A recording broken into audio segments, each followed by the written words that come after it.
Saudações, pessoal! Sejam bem-vindos ao canal Comentários Bíblicos Católicos. Viva Cristo Rei, Salve Maria Imaculada e São José, seu castíssimo esposo. Hoje faremos a leitura de Mateus, capítulo 1, versículos 24 ao 25, e abordar um pouco sobre estes versículos. Despertando, José fez como o anjo do Senhor lhe havia mandado, e recebeu em sua casa sua esposa.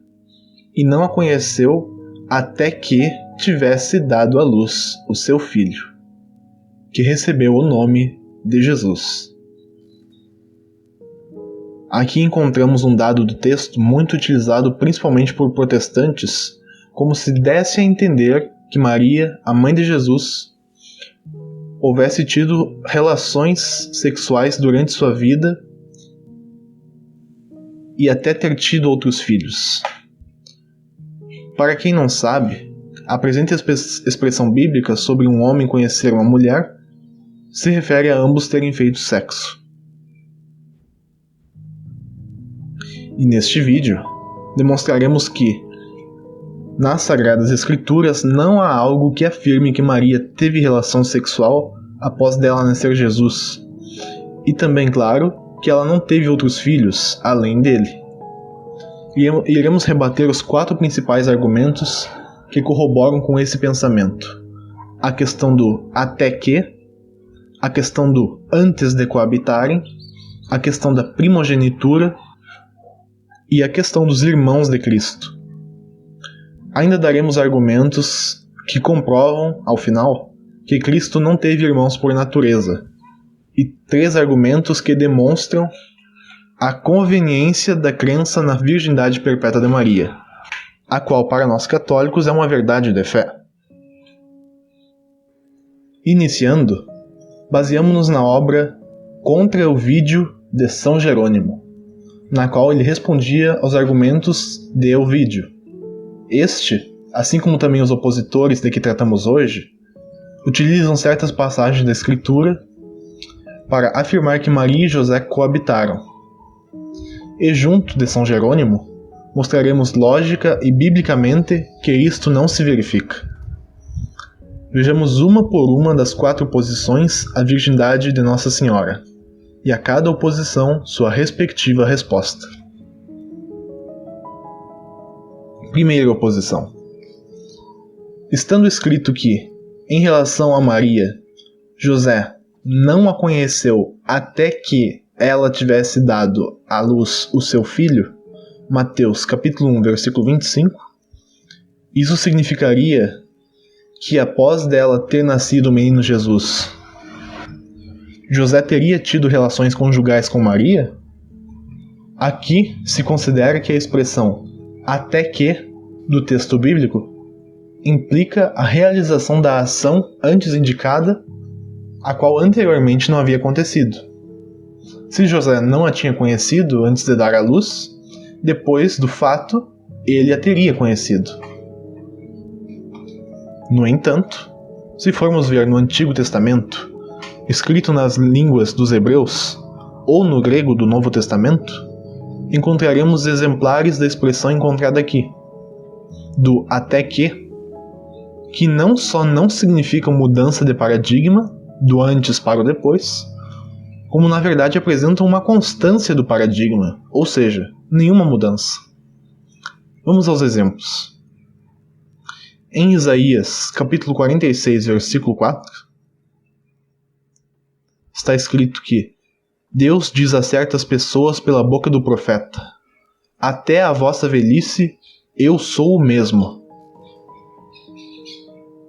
Acaso ele deixará de ser Deus após essas pessoas envelhecerem? Obviamente não. Antes e depois da velhice de tais pessoas, Deus continua sendo o mesmo. No próprio Evangelho segundo Mateus, capítulo 28, versículo 20, o Salvador diz aos apóstolos: estarei convosco até a consumação dos tempos. Será que quando chegar o fim dos séculos, o Senhor abandonará seus discípulos E estes, quando estiverem sentados sobre os 12 tronos para julgar as 12 tribos de Israel, estarão privados da companhia de seu Senhor? Obviamente não. Antes e depois do final dos tempos, Jesus continuará a estar junto de seus amados discípulos. Também Paulo, ao escrever aos Coríntios, na primeira epístola, capítulo 15, versículos 23 ao 25, declara: cada um, porém, na sua ordem, Cristo, as primícias, depois os que são de Cristo, na sua vinda. Então virá o fim, quando ele entregar o seu reino a Deus o Pai, quando houver destruído todo o domínio e toda a autoridade e todo o poder, pois é necessário que ele reine até que haja posto todos os inimigos debaixo de seus pés.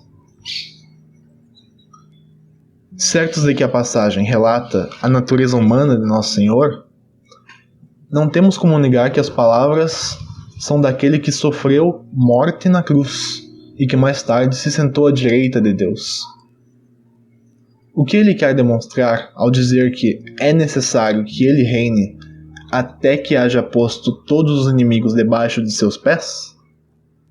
O Senhor reinará apenas até colocar os inimigos sob seus pés e depois disso deixará de reinar?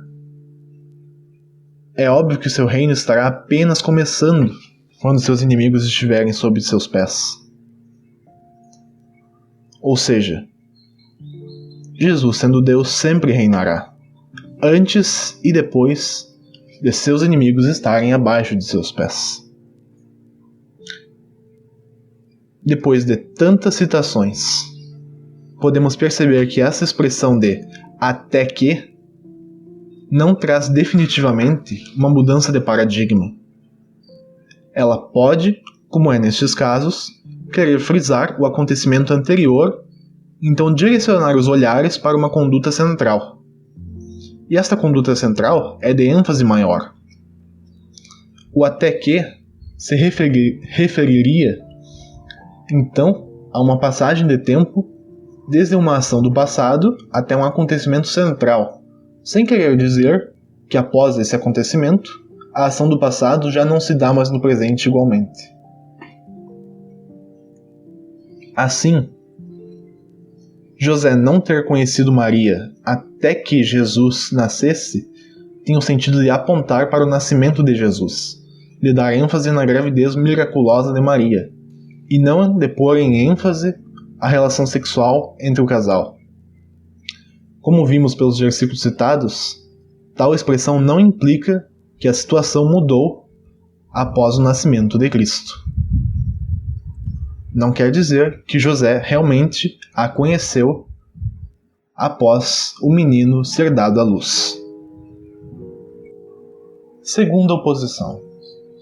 Nos versículos 20 e 25, ainda do capítulo 1 do Evangelho de Mateus, temos descrito que José toma Maria por esposa após o nascimento de Jesus.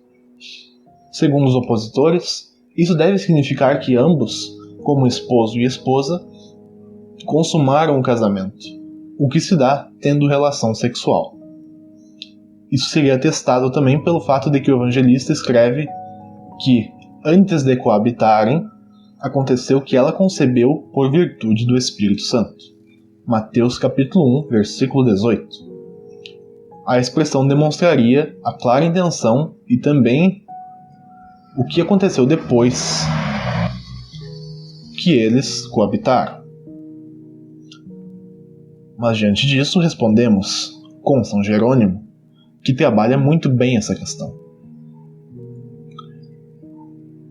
Ele lida bastante no campo da semântica, pois Ovídio, que defende que Maria e José tiveram relações, vai dizer também que o evangelista jamais usaria tais palavras, no caso, antes de coabitarem, se eles não viessem a se juntar futuramente, já que não se usa a frase antes de jantar, se certa pessoa não vai jantar.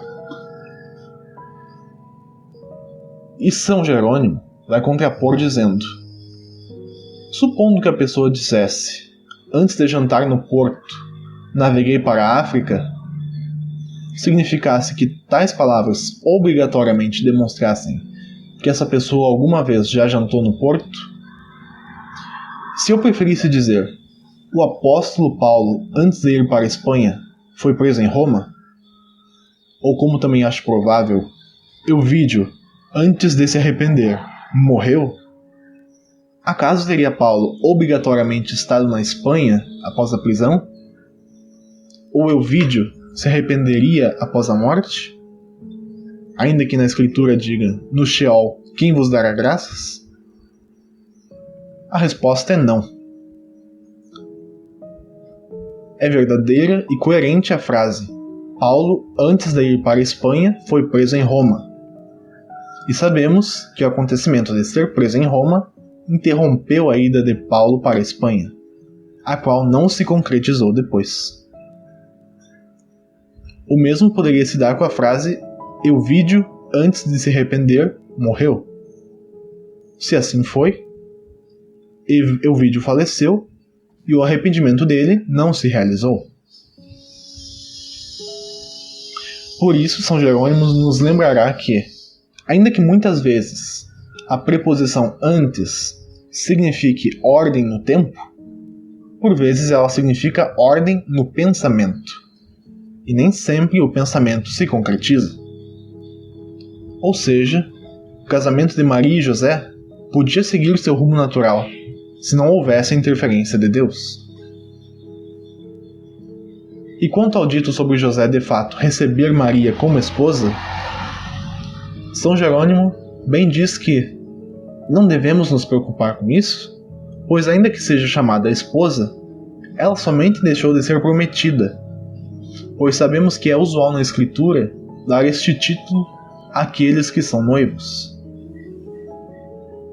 A seguinte evidência, retirada do Deuteronômio, capítulo 22, assim o indica. Lá estará escrito, se um homem, diz o escritor sagrado, encontra uma mulher prometida no campo e a violenta, deve ser morto porque humilhou a esposa de seu próximo. E também temos a evidência de Deuteronômio capítulo 20, versículo 7. Que tipo de homem é este que possui uma esposa prometida e ainda não a recebeu? Que volte para sua casa para que não morra na batalha e que outro homem a despose. Para podermos esclarecer um pouco melhor sobre esta passagem, sobre esta questão de receber como esposa, entendamos como se dava a instituição do matrimônio entre os judeus naquela época. Como já dissemos no vídeo 1 do Evangelho de Mateus, o Dr. Scott Hahn e o mestre Curtis Smith, em seu caderno de estudo do Evangelho de São Mateus, explicarão. Na tradição judaica, o noivado era muito diferente do que costuma ser hoje. Era um período temporário, durava até um ano, entre a própria celebração do casamento e a data a partir da qual os esposos passariam a viver juntos. Um noivado podia ser rompido apenas por razão de morte ou divórcio, ver Deuteronômio capítulo 24, versículos 1 ao 4, uma vez que os esposos já estavam legalmente casados nesse período. Ou seja, José receber Maria como esposa implica que ambos iriam para a fase do casamento judaico, em que ambos morariam juntos. Esta era a ênfase que se queria dar no Evangelho, até porque mostra José recebendo Maria e também seu filho em sua casa, para deles cuidar. Não temos aqui uma implicação de relação conjugal. Terceira oposição. Cita-se o Evangelho segundo Lucas, que fala de Jesus como o primogênito de seus pais. E José se dirigiu até a cidade de Davi para se inscrever com Maria, sua noiva, que estava grávida. Enquanto lá estavam, completaram-se os dias para o parto e ela deu à luz ao seu filho primogênito. Lucas capítulo 2, versículos 4 ao 7. Entende-se então, supostamente, que por Jesus ser reconhecido como primogênito, é porque ele era o primeiro de outros filhos do casal de Nazaré. Dizem até que, se fosse o filho único, usar-se-ia a palavra unigênito e não a palavra primogênito. Mas, respondendo, iniciando com as palavras de São Jerônimo, vemos o seguinte: nossa oposição é esta: todo filho único é primogênito, mas nem todo primogênito é filho único. Por primogênito, entendemos não apenas aquele que pode ser sucedido por outros, mas aquele que não teve predecessor. Assim diz o Senhor a Moisés: todo aquele que abrir o útero de toda a carne será oferecido ao Senhor, tanto de homens como de animais, será teu. Contudo, os primogênitos dos homens deverão ser resgatados, e também os primogênitos dos animais impuros resgatarás. Êxodo, capítulo 13, versículos 12 ao 13. A palavra de Deus define primogênito como todo aquele que abriu o útero. Ora, se o título pertence apenas àqueles que têm irmãos mais jovens, então os sacerdotes não poderiam reivindicar o primogênito até que outros sucessores nascessem, pois caso contrário, isto é, se não houvesse outros partos, seria necessário provar o estado de primogenitura, e não simplesmente o de filho único, coisa que não acontecia. A toda hora, a Escritura assim fala do Salvador. E quando chegou o dia de sua purificação, de acordo com a lei de Moisés, eles o levaram a Jerusalém para apresentá-lo ao Senhor, como está prescrito na lei do Senhor: todo macho que abre o útero deve ser consagrado ao Senhor.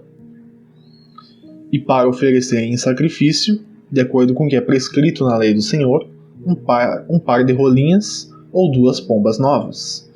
Lucas capítulo 2, versículos 21 ao 24. Se esta lei se refere somente aos primogênitos, e esses deveriam ser os primogênitos com irmãos sucessores, ninguém seria obrigado pela lei se não pudesse afirmar que houve sucessores.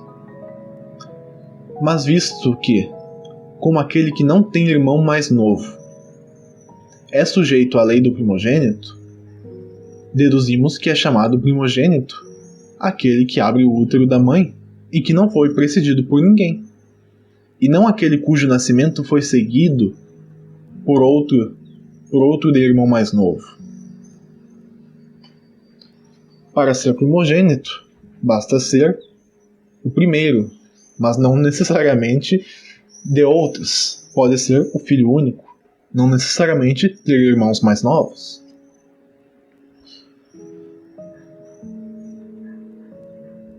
E para encerrar a questão, vamos para Números capítulo 3, versículo 40.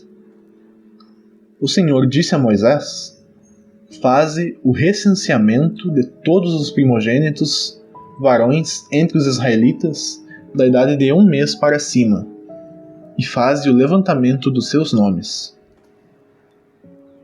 Ora, uma vez que o primogênito é o primeiro, se fosse necessária a existência de outros filhos para que o primeiro fosse considerado primogênito, então teríamos que afirmar que o casal teve pelo menos mais um filho no intervalo de 1 mês de nascimento, o que é absurdo. Notamos então que é muito fácil ver que para ser designado primogênito não eram necessários irmãos. E agora podemos abordar o porquê da ênfase de se colocar Jesus como primogênito de sua família. Como já dito, os primogênitos gozavam de atenção especial entre os israelitas. Eram consagrados aos sacerdotes pouco tempo após nascerem. E entre os povos do Oriente Médio antigo, já havia este lugar de destaque do primogênito. Podemos lembrar da história de Esaú e Jacó, em Gênesis capítulo 25, versículos 29 ao 34 e 27, em que vemos que o filho primogênito tinha direito a uma bênção especial da parte do pai. E era tal a importância da figura do primogênito que no Salmo 89, versículos 27 e 28, temos que Deus fala ao seu ungido: por isso eu o constituirei meu primogênito, o mais excelso dentre todos os reis da terra. Assegurado lhe estará o favor eterno e indissolúvel será meu pacto com ele. Assim sendo, não só não era necessário se referir a Jesus como unigênito de Maria, se não tivesse ele irmãos, mas como também já se referir a ele como primogênito, carrega um peso grande dentro da cultura hebraica. Por isto lhe foi dada essa designação. Quarta oposição: os irmãos de Jesus. Vários trechos dos evangelhos falam dos irmãos de Cristo. Aqui vemos Mateus capítulo 12, versículo 46 e Lucas capítulo 8, versículo 19. Ora, sua mãe e seus irmãos permaneciam procurando falar com ele. E em outro lugar, depois disso, ele foi para Cafarnaum com sua mãe e seus irmãos. João capítulo 2, versículo 12. E de novo, seus irmãos então lhe disseram: parte daqui e vai para a Judéia, porque teus discípulos podem também testemunhar as obras que fazes. Porque ninguém faz nada em segredo, mas procura ser conhecido abertamente. Se realizas tais coisas, manifesta-te ao mundo. E João acrescenta: porque mesmo seus irmãos não acreditavam nele. João capítulo 7, versículos 3 ao 5. Também Marcos e Mateus têm dito: indo à sua própria terra, ensinava em suas sinagogas, tanto que sua gente ficava atônita e dizia: de onde tirou este homem tal sabedoria e miraculosas obras? Não é o filho do carpinteiro? Não é sua mãe chamada Maria e seus irmãos Tiago, José, Simão e Judas? E suas irmãs não moram conosco? Mateus capítulo 13, versículos 54 ao 56 e Marcos capítulo 6, versículos 2 ao 3. Lucas também, nos Atos dos Apóstolos, relata: todos aqueles com um só propósito continuaram firmes na oração, com as mulheres e Maria, a mãe de Jesus, e com seus irmãos. Atos dos Apóstolos, capítulo 1, versículo 14. E agora vamos à resposta. São Jerônimo vai tratar extensamente deste ponto para chegar à verdade. Afirma ele que, na Sagrada Escritura, há 4 espécies de irmãos: pela natureza, pela raça, pelo parentesco e pelo amor. Exemplos de irmãos pela natureza foram Esaú e Jacó, os 12 patriarcas, André e Pedro, Tiago e João. São aqueles que são filhos do mesmo pai ou mãe. Irmãos de raça eram todos os judeus que assim se chamavam um ao outro, tal como no Deuteronômio, deverás de qualquer maneira fazê-lo teu rei, aquele que o Senhor teu Deus escolher. Um dentre teus irmãos deverá ser feito teu rei. Não porás um estrangeiro acima de ti, que não é teu irmão. Deuteronômio, capítulo 17, versículo 15. E o apóstolo Paulo diz: desejaria eu mesmo ser reprovado por Cristo pela salvação de meus irmãos, meus próximos pela carne, que são os israelitas. Romanos capítulo 9, versículo 3. E ainda mais, são chamados irmãos por parentesco aqueles que são de uma família, que é pátrio, que corresponde à palavra latina paternidade, porque de uma única raiz procede uma numerosa progenie. No Gênesis, lemos: assim Ló escolheu para si toda a planície do Jordão e se direcionou para leste. E eles, Abraão e Ló, se separaram, um irmão do outro. Gênesis capítulo 13, versículo 11. Só que certamente Ló não era irmão por natureza de Abraão, mas o filho do irmão Harã de Abraão, porque Terá gerou Abraão, Nahor e Harã. Gênesis capítulo 11, versículo 27. E Harã gerou Ló. Conferir Gênesis capítulo 11, versículo 28.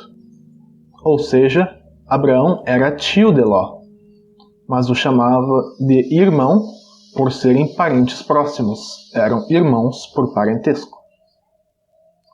Igualmente, temos em Gênesis, lá no capítulo 29, que Jacó, o filho de Isaac, e Rebeca, quando por medo da perfídia de seu irmão tinha ido para a Mesopotâmia, retirou-se para perto de Labão, rolou a pedra da tampa do poço e bebeu da fonte de Labão, irmão de sua mãe.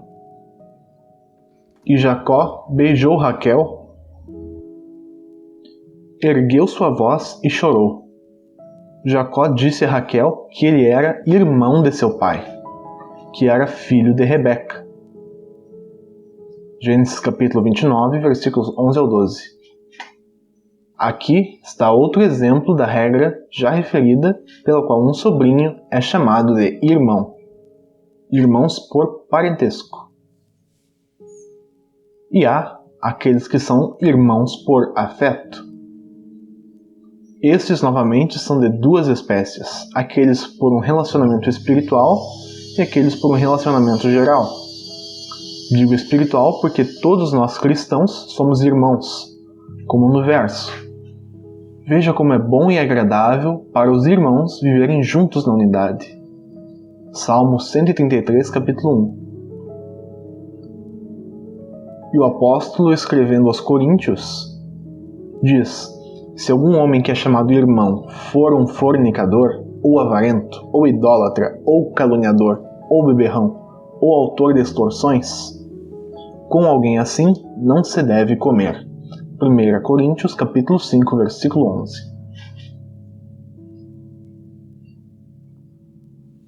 Uma vez dito sobre esses 4 tipos de irmãos, vamos agora à identidade dos irmãos de Cristo. Agora que sabemos que nas Escrituras há essas 4 espécies de irmãos, vamos identificar de qual espécie pertencem aqueles que foram citados como irmãos do Senhor. Em Mateus 13:55, lemos: não é este o filho do carpinteiro? Não é Maria sua mãe? Não são seus irmãos Tiago, José, Simão e Judas? E suas irmãs não moram conosco? São Paulo nos auxilia a identificar um desses irmãos em sua carta aos Gálatas, na qual ele diz: dos outros apóstolos, não vi mais nenhum a não ser Tiago, irmão do Senhor. Gálatas capítulo 1, versículo 19.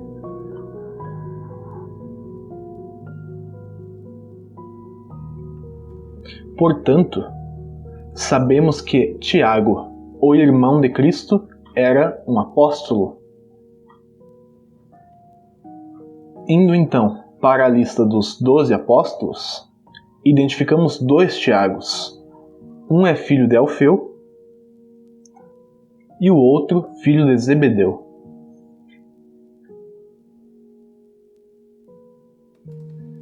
Eis os nomes dos 12 apóstolos. O primeiro, Simão, chamado Pedro. Depois André, seu irmão.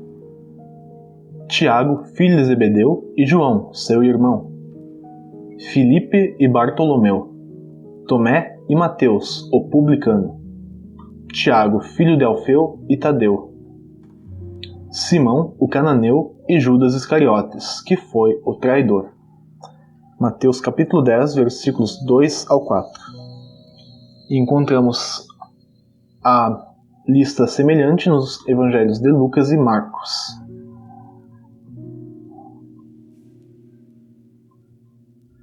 Temos então de cara que o Tiago, irmão do Senhor, não é filho de José.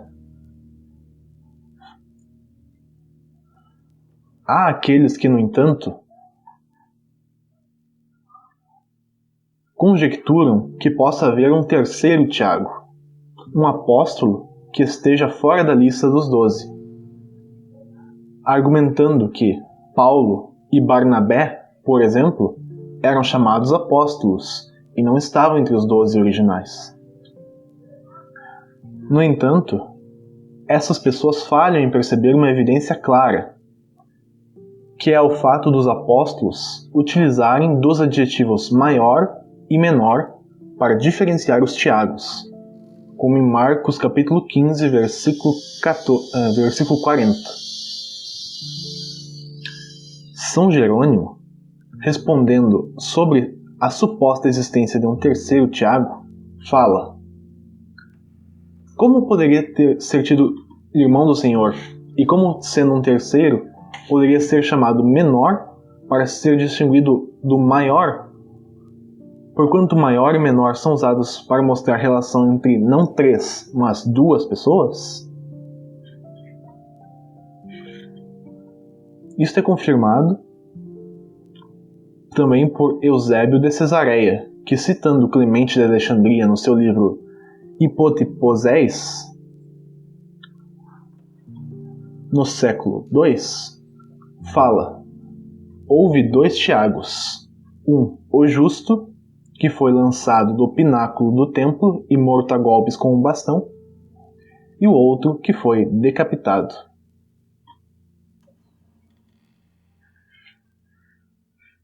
E para identificá-los entre si, vamos comparar a passagem de Marcos capítulo 15, versículo 40, com a de Mateus capítulo 27, versículo 56.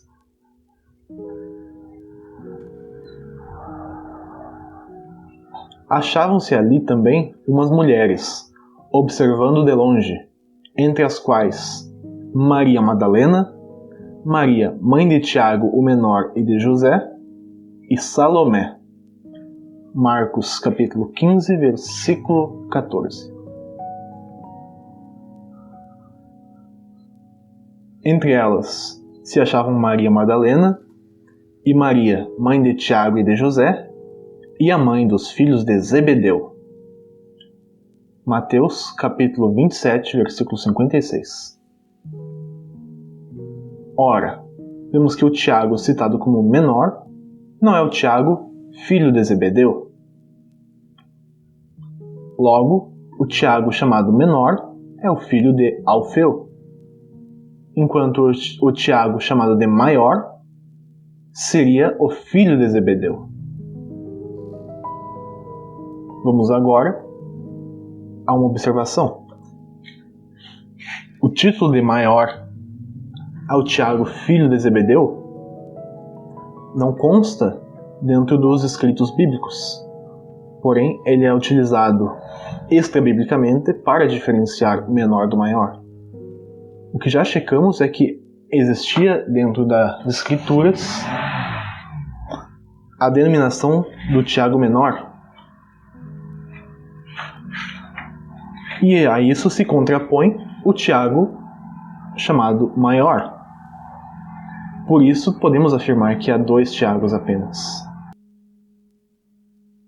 Agora verifiquemos qual dos 2 Tiagos é o irmão do Senhor. Começando por Tiago Maior, o filho de Zebedeu. Este não pode ser o irmão do Senhor, bastando para isso ler os Atos dos Apóstolos, onde você encontrará que este último já tinha sido trucidado por Herodes. Ver Atos, capítulo 12, versículos 1 ao 2. E também ao fato de este Tiago ser irmão de João. E sabemos que neste caso, irmãos significa filhos do mesmo pai. Porque em Marcos capítulo 10, versículo 35, está escrito: aproximaram-se de Jesus, Tiago e João, filhos de Zebedeu, e disseram-lhe: Mestre, queremos que nos concedas tudo o que te pedirmos. São, portanto, irmãos por natureza.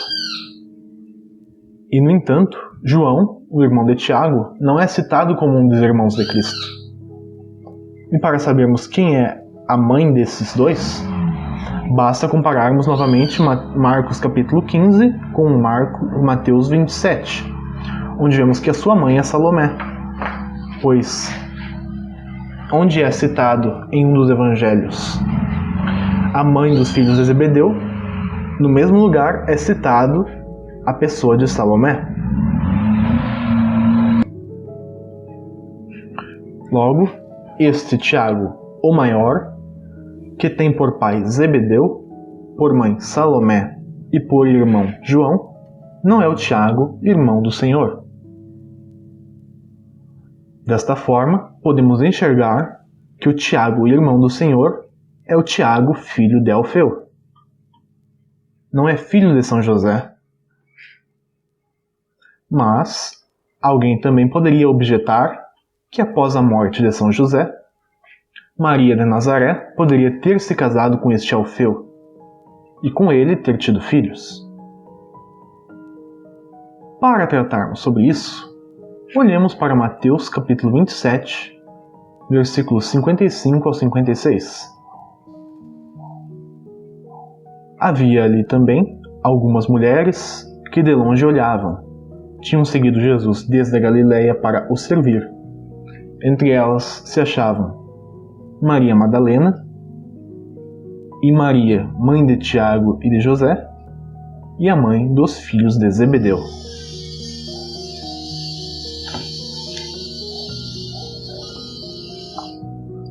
Seria um absurdo afirmar que essa Maria, mãe de Tiago e José, era a mãe de Jesus, sem que os evangelistas exaltassem esse fato. Dificilmente tal referência ao seu filho, que estava ali e padecia no madeiro, seria deixada de lado, ainda por cima para citá-la como mãe de outros 2 e não do Cristo. Mas, uma vez que esta não é a Maria, mãe de Jesus, de quem se trataria? O apóstolo João diz em seu evangelho: junto à cruz de Jesus estavam de pé sua mãe, a irmã de sua mãe, Maria, mulher de Cleofas, e Maria Madalena. João, capítulo 19, versículo 25. Temos então que a Maria, mãe de Tiago menor, é Maria, mulher de Cleofas. Nela se encaixa. É a irmã da mãe de Cristo. Tiago e José seriam então primos de Jesus. E aí se encaixa um parentesco.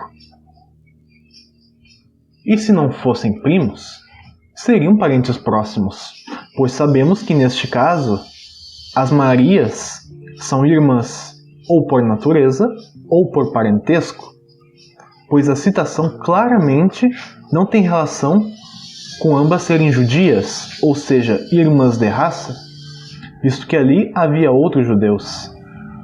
E também não tem relação com serem seguidoras do Evangelho de Cristo, irmãs por afeto. Afinal, ali também estava o discípulo amado, o qual não é citado como um outro irmão.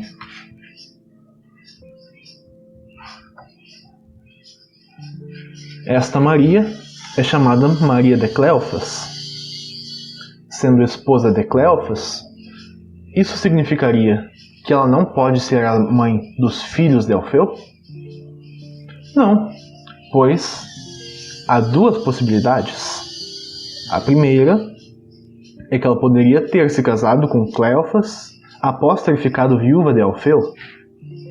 E a segunda é que Cleofas e Alfeu são a mesma pessoa referidas com nomes diferentes, o que é algo extremamente comum nas Escrituras. Raguel, sogro de Moisés, é chamado também de Jetro. Gedeão, sem nenhuma outra razão aparente para a troca, de repente se torna Jeroboal. Osias, rei de Judá, tem como nome alternativo Azarias, entre muitos outros casos. A situação de Alfeu e Cleofas se encaixa como um ser um nome hebraico e o outro ser um nome grego da mesma pessoa.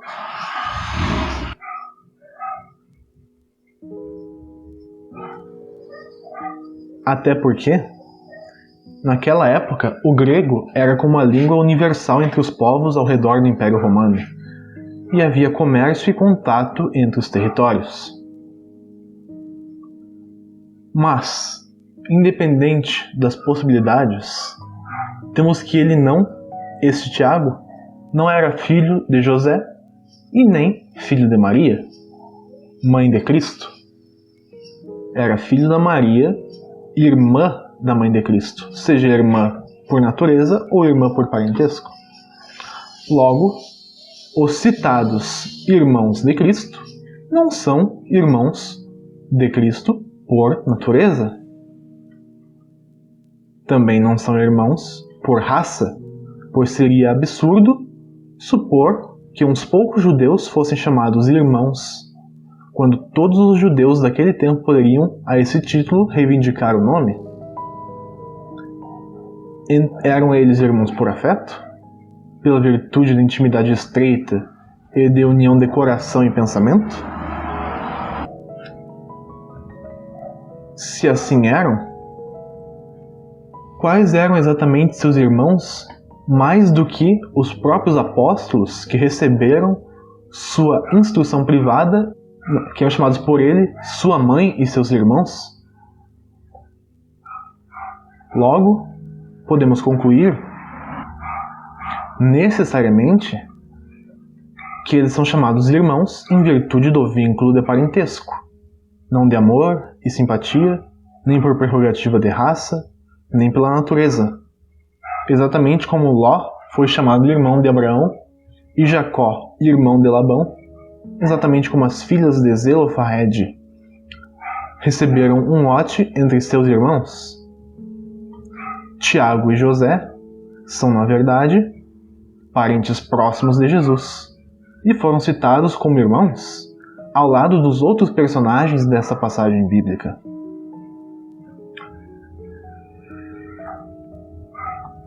Tais sujeitos, então, não são identificados como filhos de Maria de Nazaré.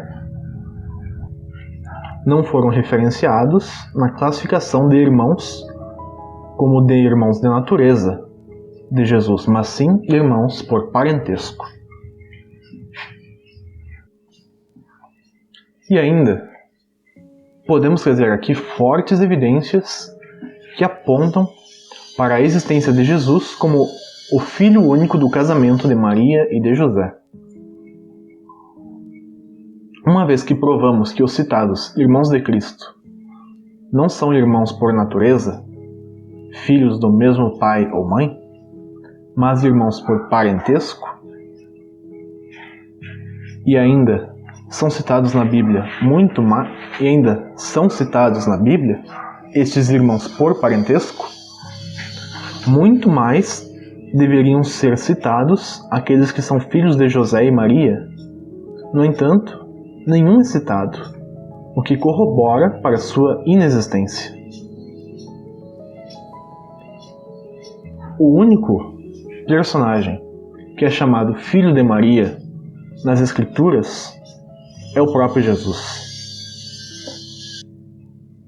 Até poderíamos dizer que é um segundo personagem que também é colocado como Filho de Maria. Mas isto, na verdade, corrobora justamente, como veremos, com o fato de que Maria não tem outros filhos além de Jesus. Vejamos quem é. A outra evidência é que Jesus, quando padecia na cruz, entrega sua mãe aos cuidados de seu discípulo amado, que pela tradição sabemos que é São João Apóstolo. Leamos em seu Evangelho, capítulo 19, versículos 26 ao 27. Quando Jesus viu sua mãe e perto dela o discípulo amado, disse à sua mãe: Mulher, eis aí teu filho. Depois disse ao discípulo: Eis aí tua mãe. E dessa hora em diante, o discípulo a recebeu como sua mãe. É visto que o discípulo amado não era filho biológico de Maria, pois é a partir daquele momento que ele recebe como sua mãe, que ele recebe em sua casa. E em seguida é fácil ver como era improvável que Jesus tivesse decidido confiar sua mãe a este apóstolo se ela tivesse outros filhos naturais que de certo cuidariam dela. Pois ainda mais na cultura judaica, os filhos eram responsabilizados por cuidarem de seus pais no mais tardar da vida. Mesmo se os supostos outros filhos de Maria tivessem apostatado de Jesus, não se livrariam, frente aos demais judeus, da obrigação de cuidar de sua mãe de modo tão fácil. Para os descendentes de Abraão, era muito quisto o amparo aos pais. E ainda mais grave seria o caso de deixarem desamparada Maria, uma vez que já era viúva, o que é supravisível, já que Jesus teve de confiá-la a um terceiro e não ao seu esposo. Deixarem uma mulher sozinha na cultura patriarcal israelita seria uma enorme falta. Por isso Jesus, não tendo irmãos com quem deixar sua mãe, a entrega ao seu mais querido discípulo. Ela será para ele uma mãe, e ele para ela um filho. A terceira evidência é que lemos no Evangelho segundo São Lucas, capítulo 2, versículos 40 ao 52, que Jesus e seus pais foram aos 12 anos de Jesus a Jerusalém para a festa da Páscoa. E não há qualquer menção de outros filhos do casal de Nazaré. Apenas os três, Jesus, Maria e José, são citados. Estando a família formada pelos três, seria também estranho que só após 12 anos José se unisse com Maria e eles tivessem novos filhos. Se os dois se dedicassem a um matrimônio de forma numerosa, como muitos pensam e como era a mentalidade da época, não deixariam para ter filhos apenas depois de tanto tempo. E isso corrobora ao pensamento que o único filho de Maria e de José é Jesus, como realmente o é, como a Igreja afirma.